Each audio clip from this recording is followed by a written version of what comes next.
Buenas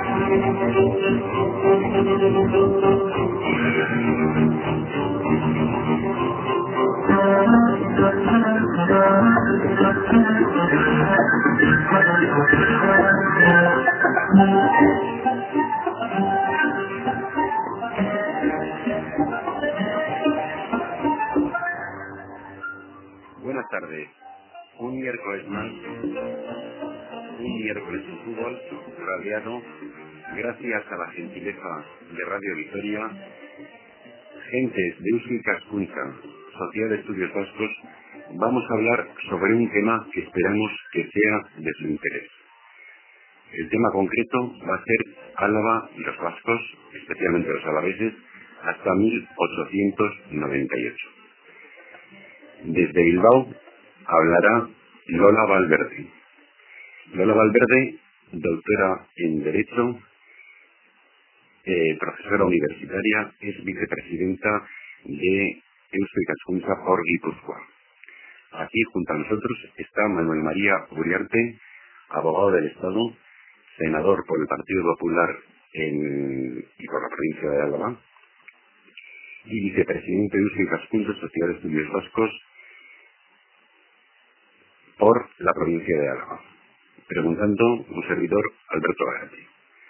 Buenas noches, Lola. Hola, Alberto. Sí, buenas noches.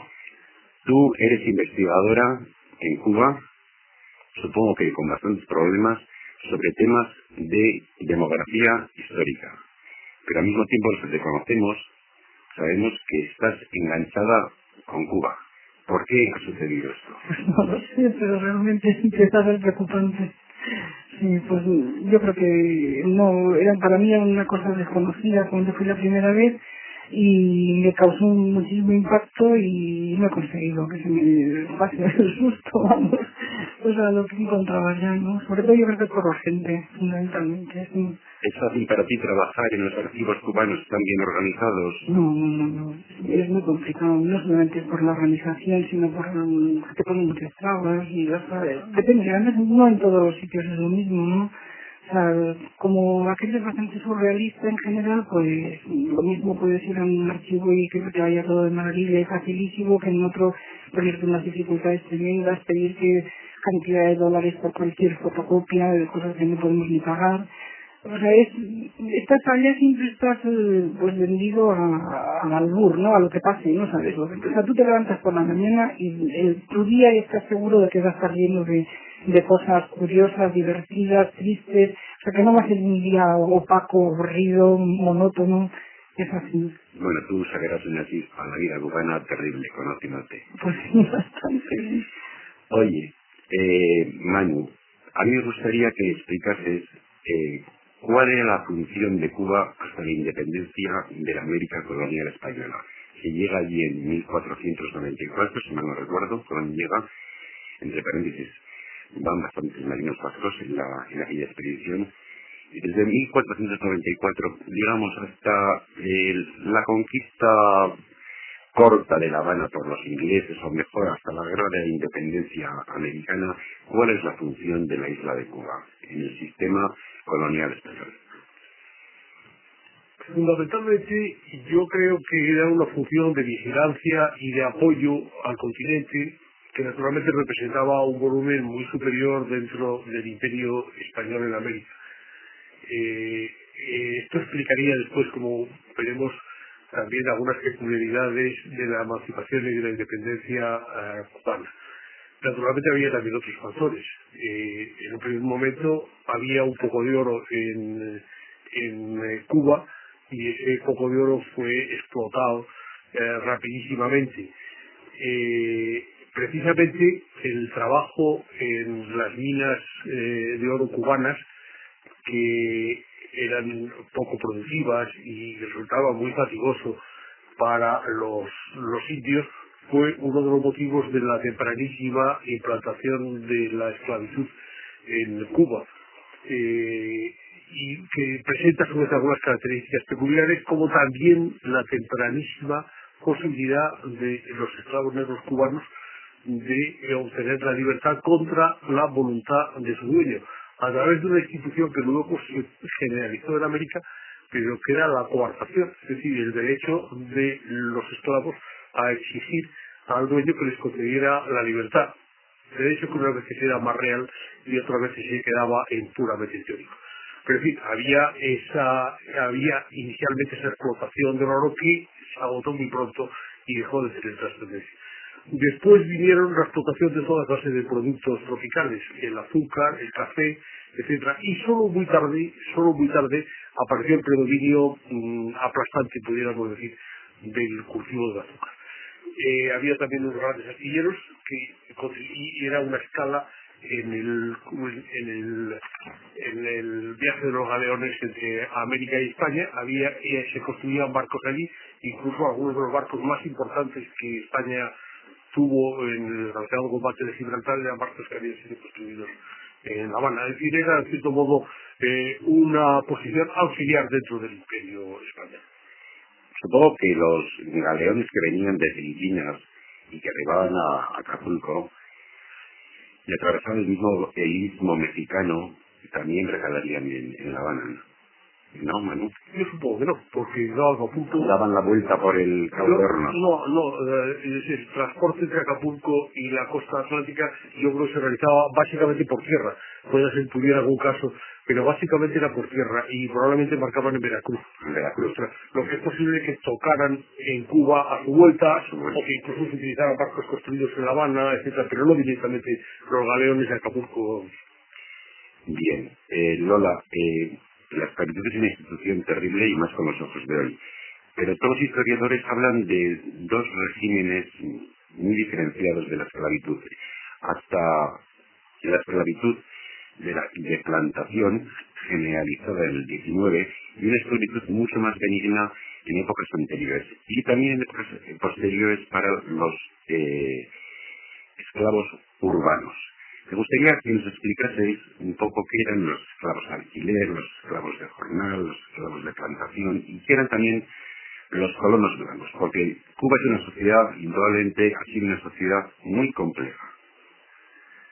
Pues sí, precisamente muy compleja. Entonces, claro, muchas veces cuando decimos los esclavos nos parece que estamos hablando de un conjunto homogéneo, ¿verdad? Y efectivamente hay muchísimas diferencias. La idea más común que nos hacemos del esclavo es del esclavo de plantación. O sea, cuando estamos hablando de Cuba, pues nos imaginamos los esclavos en una plantación de azúcar, además de caña, trabajando allá.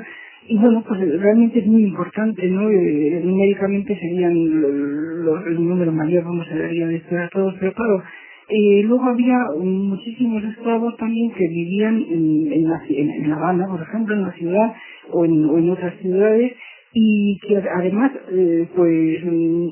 parte de ellos son esclavos domésticos, y los esclavos domésticos tienen unas condiciones de vida generalmente mejores, por supuesto, que un esclavo que está en un ingenio, ¿no? Con las diferencias que puede haber entre el trato que puedan recibir de sus dueños, pero en fin, se puede decir que un esclavo doméstico vive mejor. Pero luego también es que el esclavo es un bien material que posee a la gente y como tal pues se alquila, se vende, se utiliza, como se puede hacer con un coche o con cualquier otra cosa que te pueda producir. Entonces, claro, por ejemplo, había gente cuyo negocio consistía en arrendar esclavos. Entonces tenía esclavos que no trabajaban para él directamente, sino que los alquilaba, y he visto bastantes contratos de alquiler de esclavos, ¿no? Luego, por ejemplo, cuando los esclavos se escapaban y los cogían, o sea, se iban al monte y se hacían los cimarrones que se apalancaban, ¿no? en el palenque, y allá, bueno, estaban buscadísimos, iban con perros a buscarlos, y cuando los detenían los llevaban al depósito de cimarrones, ¿no? Y entonces había... ¿Qué es un cimarrón? Pues es el esclavo que se escapa y que se va a los montes y que allá se hacen pequeños pobladitos de 6, 8, de 10 que se juntan entre ellos y viven en libertad hasta que normalmente los acababan cazando, ¿no? Se organizaban auténticas batidas de gente que estaba especializada y que cobraban recompensas además por encontrarlos. Cuando los cazaban se los llevaban al depósito de cimarrones Bueno, yo conozco los papeles de La Habana, pero había en otras partes. Y entonces allá solían estar esperando pues que su dueño los reclamara, que apareciera. Muchas veces esto no era tan simple, tan sencillo, ellos podían no confesar de quién eran. Pero claro, como siempre hay que sacarles utilidad, mientras los esclavos del depósito de cimarrones estaban allá, por ejemplo, se les alquilaban para que proveyeran a su sustento, ¿no? Pero luego había particulares que tenían esclavos para alquilar. O sea que había luego, claro, los esclavos que se estaban coartando, como ha dicho Manu, pues están comprando su libertad poco a poco, pero a la vez trabajan para ello, ¿no? Pero muchas veces le dan al amo una parte de lo que ganan, Se le pagan un jornal. eso es, y la otra parte se la quedan ellos. O sea que hay muchas variedades, ¿no? Yo creo que es muy apasionante. Los libros hablan de que la mayor parte de las prostitutas en Cuba actualmente había mucha más emigración masculina que femenina, eran esclavos que pagaban un jornal a su amo. Pues sí, claro, es una forma de alquilar personas, ¿no? Alquilar mujeres, y bueno, pues ahí el amo está haciendo como de chulo en realidad, ¿no? Oye, ¿y los colonos blancos qué eran? Bueno, pues los colonos blancos, bueno, en el siglo XIX hay una preocupación enorme por las autoridades de la isla cuando ven que cada vez la población va predominando más el elemento negro, ¿no? Y esto claro, es peligroso, ¿no? Porque pues en estos años, en el siglo XIX, pues hay, a mediados de siglo, por ejemplo, hay una rebelión tremenda de negros, que es la rebelión de la Escalera, ¿no? Que bueno, fue reprimidísima y se mató a muchísimos negros, pero asustó mucho a los blancos. Entonces pensaban que era importante, bueno, esto, aparte del miedo, unido a que la trata se prohíbe a partir de 1817 y esta prohibición empieza a funcionar a partir de 1817 legalmente, pero claro, entonces aumenta muchísimo el precio del esclavo. O sea que sabemos perfectamente que se siguen importando esclavos de contrabando, pero como sabes, el contrabando hace que los precios se encarezcan una barbaridad, o sea que el esclavo empieza a ser muy caro. Entonces, más la preocupación esa de la negritud en aumento, hace que las autoridades constantemente estén haciendo planes de traer mano de obra blanca. Entonces, bueno, China, que se llevó bastantes chinos, y también algunos colonos yucatecas, pero estos fueron muy escasos y han dejado muy poco rastro. En cambio, los chinos han dejado un barrio chino en La Habana, y he estado hace poco 2 veces cenando allá, por cierto, estupendamente, en un restaurante chino. Bueno, hay un pequeño barrio lleno de verduras, puestos, etcétera. Y luego, pero además se fomentó también la venida de colonos blancos. Entonces, por ejemplo, en Vizcaínos, yo tengo la lista de embarque de un barco en Bilbao con colonos, se les hacía un contrato por adelantado, que lo firmaban aquí, se iban ya con el contrato firmado, y entonces era un contrato pues, para los blancos bastante duro, leonino, ¿verdad? De tal manera que o sea, esta gente no es que fueran esclavos, por supuesto, pero su libertad estaba muy coartada porque tenían que, por ejemplo, los canarios en concreto, tenían que, o sea, como no era gente muy pobre y entonces les pagaban el pasaje, ¿no? Pero claro, luego hasta que aquí no en Cuba, devolvieran el importe del pasaje, pues ellos quedaban adscritos a la tierra, es decir, es un poco feudal, ¿no? Era como una especie de servidumbre temporal, ¿no? Exactamente. Y entonces la Diputación de las Islas Canarias pues lleva una protesta enorme contra esto, ¿verdad? Creo que en Galicia también, bueno, y luego también ya sabemos en el País Vasco en concreto, pues las campañas que se hacían en el siglo XIX contra la emigración, ¿no? Avisando a los jóvenes pues de que era mentira todo, porque claro, pasaban por las aldeas, por los pueblos, los que se llamaban los ganchos, gente que mandaban las compañías transatlánticas para convencer a los jóvenes para que migraran, ¿no? Y entonces, tanto las autoridades como la iglesia, pues constantemente pues están avisando a la gente que no hagan caso, que todo este mundo maravilloso que les pintan en Cuba o en América en general, ¿no? Pues que vamos a ser muy desgraciados, etcétera. Sí, realmente era muy duro, ¿eh? Oye, antes de que le hagamos una pregunta a Manu sobre por qué no se independiza Cuba a comienzos del siglo XIX y que nos explique todo esto con la dependencia del mercado americano y con la modernidad de Cuba, porque Cuba es algo fascinante y mucho más desarrollado en el siglo XIX que la propia madre patria, España. Sí. Me parece que es De comienzos del 20 también. De comienzos del 20. Sí, o sea, como estábamos cerca de Estados Unidos, pues las primeras adelantos, por ejemplo, la televisión, pues hubo televisión antes que aquí. En fin, todos los ferrocarriles. Eso es, en el siglo XIX, pero ya en el 20 te digo que también, ¿verdad? Bueno, sí, dime que tienes un Lo quería decir porque me parece que puede ser interesante para los alaveses, concretamente, señalar que en el tránsito del siglo XVIII y el XIX hay una figura alavesa, obispo de La Habana, el Díaz de Espada, que fue el que financió la Casa del Santo de Armentia, la tan polémica por otros motivos Casa del Santo. Este es un hombre que protegió a Félix Varela, un sacerdote católico muy adelantado para los tiempos, liberal, partidario de la independencia de Cuba y de la liberación de los esclavos, pero el protector también era liberal y era un obispo masón, según todos los indicios. Sí, yo no he encontrado nada sobre su masonismo, ¿no?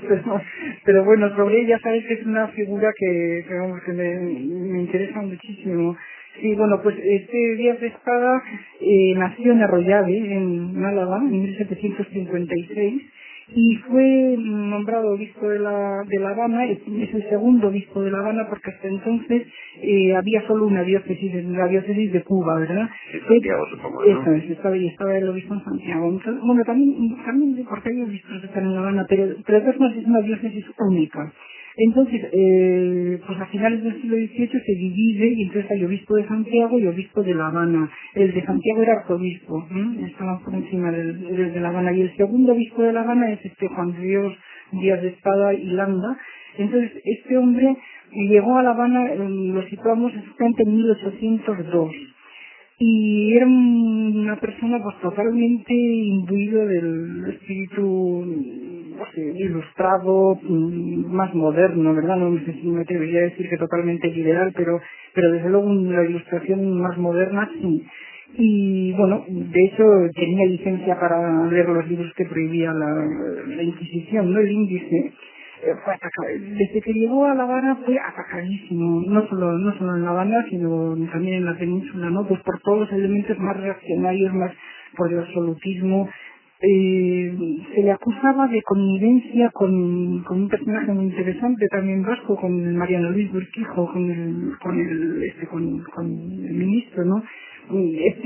Mariano Luis Urquijo es un liberal que trabajó mucho pues para quitar bastantes prebendas al Vaticano, ¿verdad? Y entonces claro, el nombre bastante mal visto en esos medios, y se atribuye a Urquijo el nombramiento de Espada, lo cual podía tener algunos avisos de verdad.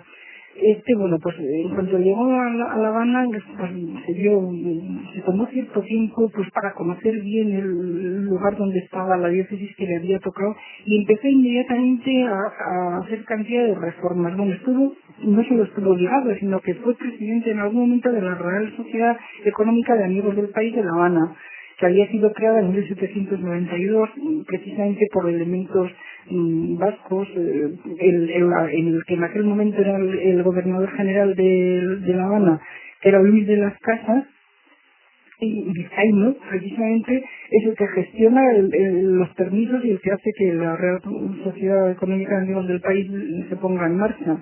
Y como digo, pues el obispo fue presidente. Inmediatamente pues se puso a reformar las instituciones benéficas, o sea, la beneficencia, las casas de expósitos que ya existía, pero la modernizó, la casa de recogidas de mujeres, las reunificó, las saneó, las modernizó, también pues se preocupó muchísimo. O sea, realmente tiene todas las preocupaciones de los ilustrados, ¿no? Por las cárceles, por ejemplo, las cárceles de La Habana era un lugar inmundo, infecto, invivible. Bueno, pues él se preocupó de que eso cambiara, de que se modernizara. Luego, otra preocupación muy típica de la ilustración, sacó los enterramientos de las iglesias, ¿no? O sea, ese fue el que hizo el primer cementerio en tierra, vamos, fuera de las iglesias en La Habana, que precisamente no creo que ya no existe, se llamaba Cementerio pues General de La Habana o algo así, y la gente siempre, nunca lo han conocido por ese nombre, sino que todo el mundo habla del Cementerio Espada, eso que hizo él, ¿no? Resumen, un ilustrado a recordar en Álava, ¿no? Pues desde luego, yo creo que es una figura y es muy recordado en Cuba, o sea, la gente un poco culta pues habla de espadas, no, yo diría que, o sea, yo creo que se hablan de él en la escuela, porque me he encontrado que es conocidísimo y con gran, bueno, otra cosa que a mí me interesa muchísimo, también colabora con Romay, ¿no? Y Romay es un médico que es el introductor de la vacuna de la viruela en Cuba. Entonces, en 1804 llegó a La Habana en la expedición Balmis, que esta es una expedición del doctor Balmis que manda a la corona española a sus territorios para transportar la vacuna de la viruela. Entonces, en ese barco del doctor Balmis van un montón, creo que 30 y tantos niños expósitos, parten de La Coruña y durante el viaje se van, para que el virus llegue vivo, van inoculando a los niños expósitos para conseguir que al final del trayecto el virus esté vivo y puedan inocularlo en América. Bueno, pues cuando llega... Se van de cobayas. Eso es, bueno, pero fueron los primeros beneficiados, los expósitos. Bueno, pues cuando llega al puerto de La Habana en Balmis en 1804, al llegar el virus se encuentra que en La Habana ya se estaba, que Romay, y además, pues es que estamos siempre entre vascos, Andrés de Jauregui, un sacarócrata vasco, se había ocupado fíjate, además con unos fines a lo mejor no tan caritativos, ¿no? De que al llegar los barcos con negros al puerto de La Habana se les vacunara de viruela. O sea, él había conocido la existencia de la vacuna antivariólica y entonces se había ocupado de conseguirla y ya se estaba vacunando. Entonces los negros también fueron beneficiados por la vacuna muy pronto. Lola, vamos a dar el paso a Manu. Sí, porque hablo mucho, ¿verdad? No. Tenemos un tiempo limitado. Sí. Ya recuerdo las preguntas que le he hecho. ¿Por qué no se independiza Cuba? Después, ¿cómo empieza a depender del mercado americano y de la modernidad de Cuba? Ya has hablado tú. Antes de empezar con el tema que señalas, yo quisiera rebobinar un poco y hacer un pequeño comentario. Lo que quieras. Vamos a ver, decías con razón, Alberto, que la esclavitud era algo terrible y que hoy nos resulta casi inconcebible. Y efectivamente lo era, ¿no? Desde el tráfico, donde a los enfermos se les tiraba por la borda, desde las 4 horas de sueño que tenían los esclavos durante la mitad del año, que duraba aproximadamente la recolección, y luego también durante los esclavos en las plantaciones estaban un poquito mejor que nosotros, pero los esclavos urbanos estaban un poquito mejor que nosotros, pero solo un poquito, diríamos un poco menos mal. En La Habana existía una casa especializada en azotar esclavos. Los dueños que querían llevaban sus esclavos allí y recibían los latigazos necesarios. Y parece ser que había propietarios que el miedo guarda la viña, tenía la precaución de llevar todos los meses a sus esclavos para que recibiesen la tunda correspondiente, lo cual esto naturalmente correspondía a esclavos urbanos, esclavos de La Habana, algo que hoy nos parece absolutamente inconcebible. Después, en cuanto al terror a la sublevación, efectivamente, a una sublevación de negros, era un terror que impregnaba a toda la sociedad cubana en los comienzos del siglo XIX, por ejemplo de Haití, donde prácticamente todos los colonos franceses, que por cierto trataban mucho peor todavía a los esclavos que los colonos, incluyendo el yerno de Carlos Marx. Bueno, que fue uno de los que tuvo que emigrar, y la familia de Alejo Carpentier. Es decir, muchas de las familias más conocidas de Cuba pues tienen ese origen, ¿no? Pero lo que yo quería señalar es que este terror ante una posible revolución de negros fue explotado claramente por el gobierno español para mantener firmes a los cubanos, a los cubanos blancos, y para ahuyentar cualquier tentación independentista. Y después es evidente que al mismo tiempo se fomenta la presencia de colonos francos. Y entonces voy a referir un ejemplo a un caso que es poco conocido, que es que un colono, primero colono, luego plantador, a la vez Miguel Aldama, al que luego también volveremos a hablar porque es una figura importantísima en la Cuba del siglo XIX, intentó llevar un molino azucarero con vizcaínos. No sé si eran vizcaínos de Vizcaya o vizcaínos en el sentido de la vascongada. La cuestión es que aquello fue un desastre y fracasó. Fue una de las primeras experiencias en materia de ingenios de Aldama, que luego hizo mucho dinero con otros ingenios. Bueno, si quieres volvemos al otro tema, es decir, ¿por qué no se produce un movimiento importante de emancipación en Cuba en el momento en que se producen las guerras de independencia en el continente? Pues por varias razones. La verdad es que puede haber muchas razones. Una, por el comercio de exportación, que en aquel momento era fundamentalmente de azúcar, estaba ligado extraordinariamente al mercado peninsular y por lo tanto tenían un gran interés en conservar ese mercado. Por otra parte, Cuba es una isla y la dificultad de escapar de allí en caso de derrota era tremenda. Otro dato importante es que Cuba en aquellas guerras se convierte en el refugiado de los realistas peninsulares o americanos, que los había muchos, y que se refugiaban en La Habana, y entonces aquello era un vivero podríamos decir, de españolismo.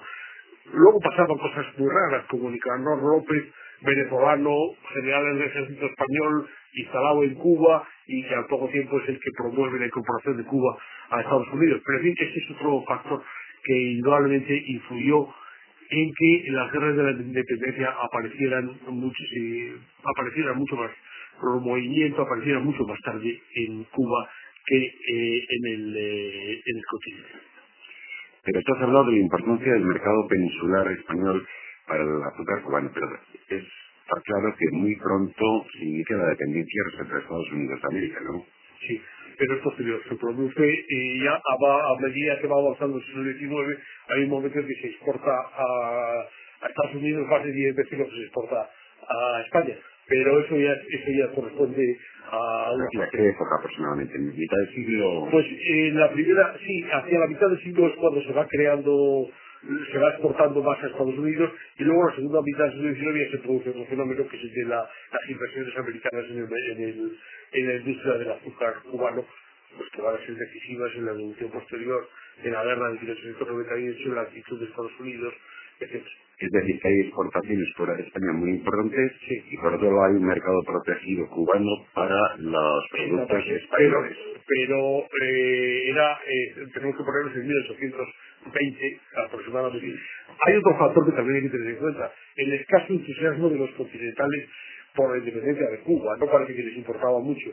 El mismo Bolívar lanzó una serie de bravatas en alguna ocasión, amenazando con invadir Cuba, pero nunca hizo nada por invadirla, a pesar de que en Cuba se había creado también un pequeño movimiento que pedía la idea de Bolívar. Se creó una sociedad secreta que se llamaba los Rayos y Soles de Bolívar, pero ni los Rayos ni Soles ni el mismísimo Bolívar consiguieron mover una guerra de independencia. Sí, es curioso porque, por ejemplo, los españoles tienen motes despectivos en toda América, por ejemplo, marsupiales en México, chapetones en Perú, etcétera, pero no hay ningún término despectivo para el español en Cuba. Bueno, en 1870 creo que se les llamaba negreros. Se generalizaba el término y se aplicaba a todos los españoles. Y luego hay una cosa muy curiosa, sobre todo en el este, en la zona de Santiago, donde parece ser que todo el mercado estaba en manos de catalanes, se identificaba la palabra catalán con la palabra comerciante, y entonces de algún tendero que no era catalán sino negro decía que era un catalán negro. Sí, aunque es muy injusto, lo que es cierto es que tiene origen cubano esa oración del negro: Dios mío, quien fuera negro aunque fuese catalán. Y por otro lado se decía que las muertas eran una invención de los catalanes. Oye, Lola, me gustaría que nos explicases, en esa obsesión de blanqueamiento de la población cubana, la tipología de la migración vasca a Cuba. Sí, bueno, pues varía bastante de unas épocas a otras, ¿no? Realmente cuando empieza a tener importancia es en el siglo XVIII, bueno, y es en el momento en que es el despegue económico de Cuba y de La Habana, ¿no? Como ha dicho Manu, estaban los mayores, el mayor, creo que el mayor astillero del Imperio Español estaba en La Habana. En La Habana se centraliza todo el comercio español hacia América y viceversa, y entonces la segunda mitad del siglo XVIII es un despegue económico fantástico, ¿no? Entonces enseguida se crea en La Habana una oligarquía de militares, yo creo que es militares, productores de tabaco, azúcar, de cueros y de grandes comerciantes. Y entonces ahí inicia una corriente migratoria vasca hacia Cuba muy importante, no tanto numéricamente, o sea, hoy por hoy no se puede medir, ¿verdad? Pero realmente cualitativamente, o sea, de una importancia, pues podríamos decir que hay un grupo de presión vasco, que la oligarquía habanera, en gran parte es una oligarquía vasca, o sea, y bueno, esto no lo digo yo, sino que Moreno Fraginal, el historiador cubano más importante, tiene algún trabajo sobre ello, ¿verdad? O sea, la importancia del elemento vasco en el siglo XVIII. O sea, entonces, bueno, no sé, por ejemplo, podemos pensar que los dos primeros títulos nobiliarios que se conceden a gente que vive en La Habana es a dos vascos. El primero de todos, a José Beitia, que es un hombre nacido en Baquio, en 1715, bueno, pues que se estableció en La Habana. Su actividad fue de tipo comercial, marinero, llegó a ser uno de los hombres más ricos de Cuba, tenía 6 ingenios y fue nombrado marqués del Real Socorro. Y el otro, que lo vimos el otro día, vimos su retrato el viernes pasado, Domingo de Lizundia, nacido en el Goiba en 1717, también se hizo inmensamente rico y fue nombrado marqués del Real Agrado. Entonces, muchísimos de estos vascos era gente que iba en el ejército, es decir, son militares que llegan a Cuba y se quedan, o sea, se quedan como y se transforman en grandes comerciantes. O sea, hay de todo, hay mucha endogamia también. O sea, por ejemplo, estos dos que he citado, el Real Agrado y el Real, lo que sea, el Socorro, pues se casan con dos alaveses, con los hermanos Armona y Murga de Respaldiza, o sea, las hijas de los dos los casan y así se van creando grupos de presión. También hay otros que se casan con cubanos, ¿no? Con gente criolla, todos son descendientes de aquí. Entonces, luego, por ejemplo, tenemos muchos ejemplos de estos militares, ¿no? Hay los navarros Silvestre Abarca y Agustín Crane, son militares, van a Cuba en 1763 precisamente a reparar las fortalezas que había dañado la guerra con los ingleses, y entonces inmediatamente se quedan, les encargan en 1770 la construcción de un almacén inmenso que todavía queda en pie, el almacén de la Real Factoría de Trabajos de La Habana. O sea que hay bastantes ejemplos de militares comerciantes vascos, Sebastián Arratibel, Domingo Ubarcio, que este también es muy interesante, capitán del Regimiento de Infantería de La Habana, y este se casó con María Jesús Arostegui, que es hija de Martín Arostegui, que es el fundador de la Real Compañía de Comercio de La Habana, y este Arostegui con su hermano a comienzos del siglo XVIII salieron de su pueblecito de Aranaz, en Navarra, para siempre jamás, se fueron los dos a Cuba y uno se instaló en La Habana, el otro en Puerto Príncipe, en Camagüey, y bueno, pues los dos llegaron a hacer grandes fortunas y constituyeron unas familias hoy en día todavía muy importantes en Cuba. Las Loinas también, supongo, ¿no? Sí, bueno, Luisa María, sí. Pero, vamos, la familia Arostegui eran médicos, abogados, diplomáticos, ha sido realmente fecunda y todavía nosotros conocemos a una descendiente de ellos, que es antropóloga, Natalia Bolívar Arostegui. Oye, Lola, ¿por qué hay tantos militares vascos? Bueno, en el 18 y el 19. Vamos, una de las explicaciones es la hidalguía, es decir, el ejército de antiguo régimen, para ser mando militar hay que ser noble, hay que ser, o sea, los cargos en el ejército solo los puede ostentar la nobleza, y como gran parte de los vascos eran nobles de nacimiento, ¿no? Hidalgos, pueden... no los alaveses, solo. Claro, No todos los vizcaínos, no todos los alaveses, solo los vizcaínos. Y los guipuzcoanos, sí, parte del Navarro, alaveses poquitos también. No tan poquitos, ¿eh? Bueno, vosotros sabréis. Entonces, una de las explicaciones es esta, es la hidalguía, ¿no? Sí. Que da, y bueno, y la pobreza. Eso iba a decir, y la otra es la necesidad de emigrar, de salir de casa, el sistema económico de heredero único, que hace que los hijos segundones, etcétera, pues tengan que abandonar la casa, y claro, efectivamente los que se pueden agarrar a su condición de nobles, un buen lugar de enriquecimiento, de vivir bien, era, no sé lo bien que se puede vivir en el ejército, pero bien, y el otro era la iglesia, ¿no?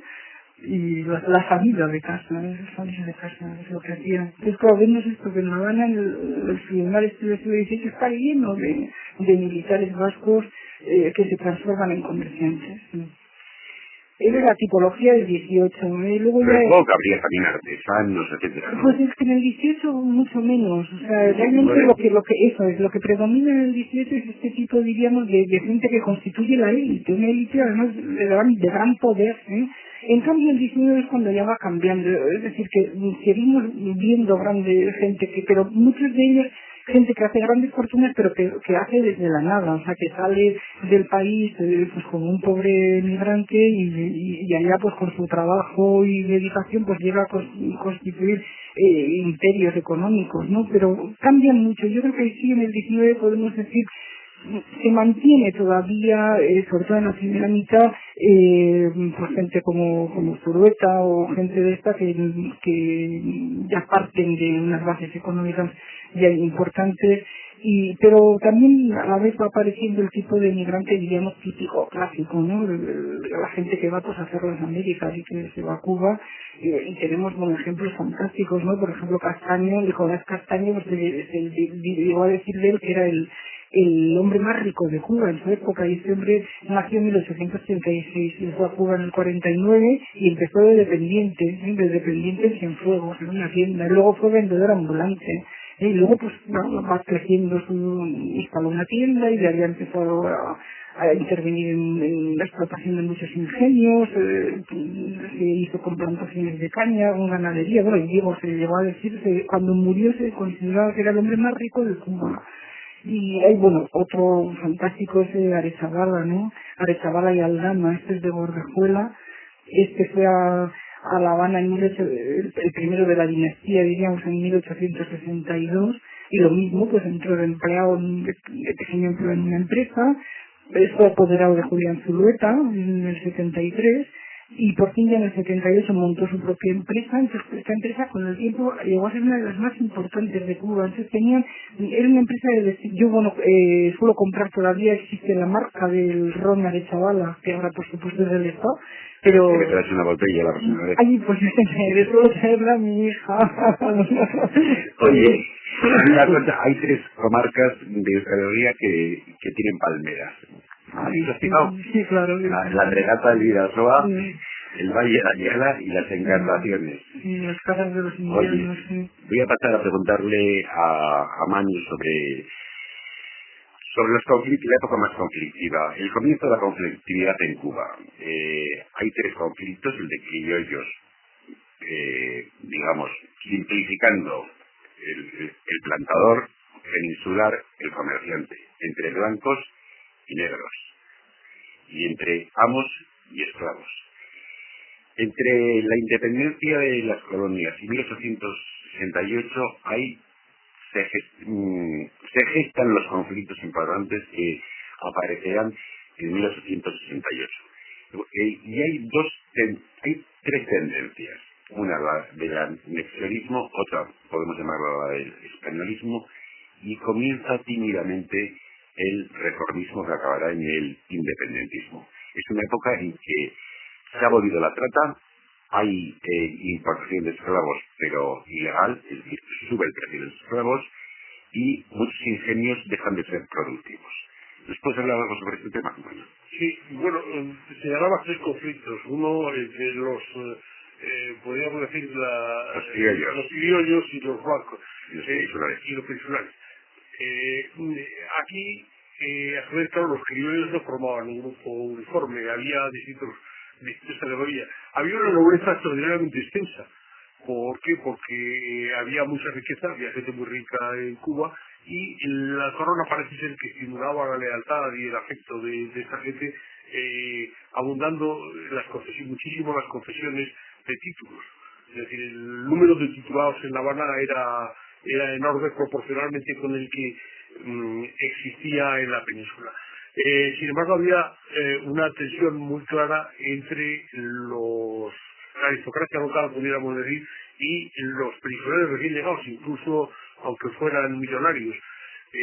Una cosa que al parecer no agradaba nada a las viejas familias cubanas, que tenían fincas pequeñas y tal, eran las grandes plantaciones de azúcar. Esto era un cultivo industrial y despreciado por esas grandes familias. A su vez había un conflicto entre los españoles llegados allí y los españoles de la península o de las Islas Baleares, Canarias, y los criollos. Yo tengo aquí, por otra, una cosa muy curiosa, una tesis doctoral publicada por la Universidad de Cambridge, pero por una catedrática brasileña, que se llama Matrimonio, Clase y Color en la Cuba del siglo XIX. Y aquí señala eso, la distinta forma de relacionarse con la sociedad cubana de los grandes capitales procedentes de españoles de no muy buena situación económica, sino que habían hecho su fortuna en Cuba. Y cita dos extremos, dice. Una era la de los Aldama, como ejemplo de familias de origen navalés también, y ese famoso, Miguel Aldama que antes me refería, que quiso poner el molino de vizcaínos, de persona que se integra en la sociedad cubana, que es aceptado por las familias cubanas, que pasa por las sucesivas fases, en un momento reformista, en otro anexionista, al final anexionista de Estados Unidos, y de que luego hablaremos, y luego finalmente acaba siendo independentista y arruinado, pero ese es otro tema naturalmente. Y el otro ejemplo que cita es el de la familia Zulueta. La familia Zulueta como ejemplo de familia que no tiene ningún interés en arraigarse en Cuba. Y dice, la familia Zulueta se caracterizaba porque iban a morir a España. No iban a morir a España, pero sí iban a enterrarse. Julián Zulueta muere en el 78 y unos años después traen su cadáver a España y está enterrado en el cementerio de Santa Isabel de Vitoria. Es decir, no tenía ningún interés en arraigarse allí y de hecho no hay ningún descendiente de Julián Zulueta establecido en Cuba. Por eso, en un libro muy reciente que se acaba de publicar por Gitopas el año pasado sobre el tráfico de esclavos en el Atlántico, se pregunta, dice, ¿y qué fue del archivo de Zulueta? Pues está repartido entre los distintos Zuluetas peninsulares. Lo que no hay ni un solo papel de Zulueta, o muy pocos, a lo mejor Lola los descubre, pero en general no debe haber un volumen de archivo importante situado en Cuba. Después me preguntabas también por el tema de la anexión a Estados Unidos. Este es un tema candente y que se mantiene candente durante muchos años en Cuba, por dos razones. Una, desde el punto de vista americano, a su vez por dos razones. Una, la constante tendencia imperialista o expansionista de los Estados Unidos, que se ve estimulada por las sucesivas adquisiciones o compras de territorios. Entonces esto se relaciona con la compra de Luisiana en 1803, con la compra de Florida en 1821, con la anexión de Texas, muy importante la anexión de Texas, su repercusión en las tendencias anexionistas de Cuba, y luego incluso con la anexión de Alaska y con la anexión de Hawái, los últimos estados americanos. Pero había otro dato muy singular, y es que en los años que preceden a la guerra de secesión, se produce un desequilibrio entre los estados del sur, que antes eran los más prósperos y los más importantes, y los estados del norte, que a su vez con el desarrollo de la industria, etcétera, van arrinconando a la vieja economía del sur, aunque considerar al sur de Estados Unidos como decadente en aquella época sería una figura retórica porque no lo era, pero tenía más importancia el norte. Entonces los sudistas buscaban la anexión de Cuba como forma de conseguir la presencia de otro estado esclavista dentro de la Unión. un Estado riquísimo, muy importante, como sería Cuba. Y muy moderno, ¿verdad? Y muy moderno para lo que era. No olvidemos que el primer ferrocarril español se estableció en Cuba. Y entonces, bueno, a su vez los cubanos veían ahí una forma de conseguir una garantía frente a la abolición de la esclavitud, que era algo que ya se veía venir, ¿verdad? Entonces, el arrimarse a Estados Unidos era una forma de luchar contra... Claro, porque en aquella época esclavos solamente hay en el sur de Estados Unidos, en Brasil y en Cuba. En Cuba y un poquito en Puerto Rico, ¿no? En Puerto Rico también lo había, pero en las colonias inglesas, me parece que es en 1933. Sí, está en el régimen de aprendizaje de paulatina liberación. Lo que pasa luego en Cuba, donde se pone en marcha el proceso de abolición en 1879, pero no concluye hasta 1988, porque es una abolición gradual, ¿no? Entonces, esto fomenta mucho las tendencias a la incorporación a la anexión a Estados Unidos, y efectivamente muchos que empiezan siendo anexionistas acaban siendo independentistas. Un detalle curioso que que querría contar, que es en este anexionismo, aparte de estas tendencias a conseguir un acuerdo político, etcétera, hay también intentos de comprar Cuba. Se repiten 3 o 4 veces el intento de comprar Cuba. Y en las primeras de ellas en los primeros intentos tiene una participación importante de la reina viuda María Cristina. Como sabéis, la reina viuda se casó con un tal Sánchez, un guardia de corps, que era el duque de Riasares, y que este hombre tenía una cierta afición a los negocios no muy limpios, y uno de ellos era la venta de Cuba, donde esperaban obtener una sustanciosa comisión. La operación, por las razones que sea, fracasó, y el duque de Riasares se quedó sin su comisión. Oye, de todas maneras, yo por lo que he leído, los cubanos se dan cuenta que la esclavitud va a ser abolida por múltiples razones éticas, pero también de productividad, y lo que les preocupa es que el Estado pague la liberación de los esclavos. Y así llegamos a 1868. En 1868 suceden 2 cosas muy importantes. Es derrocada Isabel II,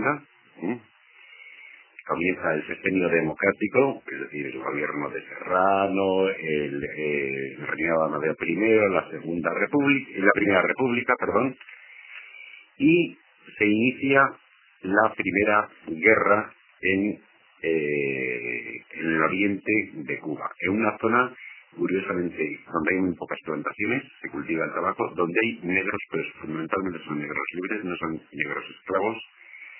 Me gustaría, Lola, que nos sintetizases, porque nos queda muy poco tiempo, ese periodo, y que después Manu nos hablase sobre la influencia de las élites cubanas en la restauración borbónica. Bien, pues como efectivamente queda muy poco tiempo, vamos a ver. Pues como has dicho, en 1868 se inicia una guerra de liberación que dura 10 años, es la guerra que llaman ellos de los 10 años, y la inicia Carlos Manuel de Céspedes, que es un pequeño hacendado. Él tiene una finca que se llama la de Majagua, con esclavos, a los que da la libertad para que se unan a él en la lucha por la independencia. Y bueno, pues nada, pues España envía ejércitos, para defenderse, y al final son 10 años de guerra que terminan con la famosa paz de San Juan. Y bien, en esta guerra pues no se consigue, claro, pues, todo el apoyo que hubieran necesitado los cubanos, o sea, no se unen, diríamos, no se unen suficientemente como para lograr su independencia. Carlos Manuel además es que había muchas diversas tendencias políticas, es decir, la clase política está muy dividida todavía en ese momento. Por ejemplo, antes hemos hablado de los Aldama, ¿no? Pues hay un grupo de gente muy importante, entre ellos Miguel Aldama, el hijo de Domingo, que fue agente de Céspedes, de la República de Céspedes hasta 1872, pero luego se pasó al bando de los que preconizaban la anexión a Estados Unidos. Es decir, que había tan diferentes propuestas, diríamos, ¿no? Que no se logra un objetivo común de liberación. En esta guerra, bueno, yo creo que también conviene recordar la participación de los vascos en la defensa de España, o sea, de las libertades, de la permanencia de Cuba dentro de la corona española. Mandaron batallones de Álava, Guipúzcoa y de las provincias. Háblanos un poco sobre eso, porque es bastante desconocido. Sí, es bastante desconocido, porque además resulta que eran absolutamente... Voluntarios vascongados. Sí, los voluntarios vascongados, muy reaccionarios, vamos, yo creo, ¿no? No es un tema especialmente estudiado. Joseba Guerra Esponada tiene un artículo publicado hace bastante tiempo en el que habla de ellos, y luego no se ha seguido, pero sí es muy interesante. Dan bastante noticia de ello en el periódico Iudagbat, el más importante. Son recibidos con cantos en euskera, con discursos en euskera. Sí, eso es muy curioso, sí, el que les recibe. Y bueno, y precisamente Julián Zulueta fue coronel del segundo regimiento de estos voluntarios vascongados. Sin embargo, tuvieron problemas incluso con el gobernador de la plaza, con el gobernador de La Habana, con el capitán general de la isla, mejor dicho, que era el general Dulce. Siempre el mando supremo solía ser un militar, ¿verdad? El general Dulce, pues que era un hombre pues un poco abierto, con unas ideas pues no muy reaccionarias, etcétera, y estos voluntarios vascos le atacaron durísimamente, se levantaron en contra de él, o sea, realmente tenía un espíritu. Bueno, yo creo que es todo es que pasaríamos a hablar de otro tema y no quisiera, pero un tema que está todavía mucho sin estudiar, y es como en el siglo XIX, al crearse la nacionalidad española, en el País Vasco no solamente surge el nacionalismo vasco, sino que hay una parte del nacionalismo español que no conocemos, ¿no? Y yo creo que... Fíjate, te voy a leer del álbum Vascongado, que... Sí. Vascongados, la ovación que en torno siguiendo va, es de la patria que está viva en nuestro corazón. Vuestra noble abnegación a ninguno maravilla. Sabemos que al raso o en villa, donde más peligros haya, allí se bate Vizcaya por el honor de Castilla. Hombre, le damos paso a Manu porque quedan 5 minutos. Muy bien. Eso me recuerda un poco a uno de los planteamientos de la batalla de la Riorrega, pero sí, eso es un tema en el que no quisiera entrar en este momento. Sí quería hacer una precisión, y es que Miguel Aldama, al que nos estamos refiriendo constantemente, era lo que en términos vulgares podríamos llamar un inquieto. No solamente fue anexionista, reformista, independentista, sino que en algún momento coqueteó con los carlistas. Y don Carlos le llegó a ofrecer el gobierno de Cuba. No, yo creo que estuvo menos. Era probablemente de ideas carlistas, pero políticamente estaba más estable. Le llegó a ofrecer el gobierno de La Habana, cosa que no aceptó. Después me preguntabas por la influencia en la restauración. Primero, los sucesos cubanos tuvieron una extraordinaria importancia en la España de aquellos años. Se ha dicho, no sé si es exacto o no, pero han llegado a afirmar que fueron los dueños esclavos los que prepararon y fomentaron el asesinato de Prim. Y hombre, y el gatillo que mató a Prim se disparó desde La Habana, ¿no? Bueno, eso decía la canción, ¿no? Eso es lo que se decía, exacto. Luego, también tuvieron una influencia muy grande en la destitución de Amadeo de Saboya. Y ya por citar un caso más reciente todavía, Cano Vasco asesinado por una artista al suelo a que un agente cubano le ayudó a llegar a España. Es decir, la historia de España y de la de Cuba está extraordinariamente entremezclada. En cuanto a la fase de la restauración, efectivamente hay un momento en que tienen una gran influencia determinados oligarcas cubanos, entre ellos por una razón muy especial Julián Zulueta, porque Romero Robledo, político de la máxima importancia en aquel momento, estaba casado con su hija mayor, Pepita Zulueta. Elvira Zulueta era hija de Elvira Zulueta era la única hija del tercer matrimonio de Julián Zulueta. Pero entonces Romero Robledo creo que estaba considerablemente influido por su suegro, y que fue el que le consiguió por otra parte el marquesado de Álava o del Álava, que es un tema muy discutible. Después Alberto me decía que me iba a preguntar, y yo me doy a por preguntado. Y porque quedan 2 minutos. Sobre la presencia sobre el tema de las consecuencias de todo esto en Vitoria. Bueno, pues hay algunas, es decir, desde la tumba de Julián Zulueta, que la tenemos ahí en el cementerio de Santa Isabel, hasta los 2 seminarios. El viejo seminario de Aguirre fue construido con las aportaciones de un sacerdote que estuvo viviendo muchos años en Cuba, no me acuerdo ahora el nombre, se apellidaba Aguirre efectivamente, y el seminario que conocemos, fue construido con unos fondos que había dejado para obras benéficas la hija de Julián Zulueta, Elvira Zulueta, a su muerte, y que se invirtieron en el seminario, que fueron una parte muy importante de su financiación. Aparte de eso, pues hay algunos que recuerdo, como las casas construidas aquí por los hijos de Zulueta, de las que quedan dos. Es decir, una, la casa que está entre la vía, pegada a la vía en la senda, que fue construida por uno de sus hijos, y la otra, otro hijo, Alfredo, construyó lo que ahora es la casa de Sancho Sabio, que se llama un poco pomposamente Palacio de Zulueta. Bueno, y el Museo de Bellas Artes también. El Museo de Bellas Artes fue construido por Elvira Zulueta. Fue construido por Elvira Zulueta, que estaba casada con Ricardo Agustín, como eso se le llama a veces Palacio de Agustín. Muy bien, ¿y en las empresas tienes algún conocimiento? Bueno, sé que Julián Zulueta era de Anúncita, y al lado de Anúncita estaba Manzanas, y allí tuvo afectado. Bueno, muchas gracias por su atención. Hasta otro día, Lola, y hasta la próxima vez.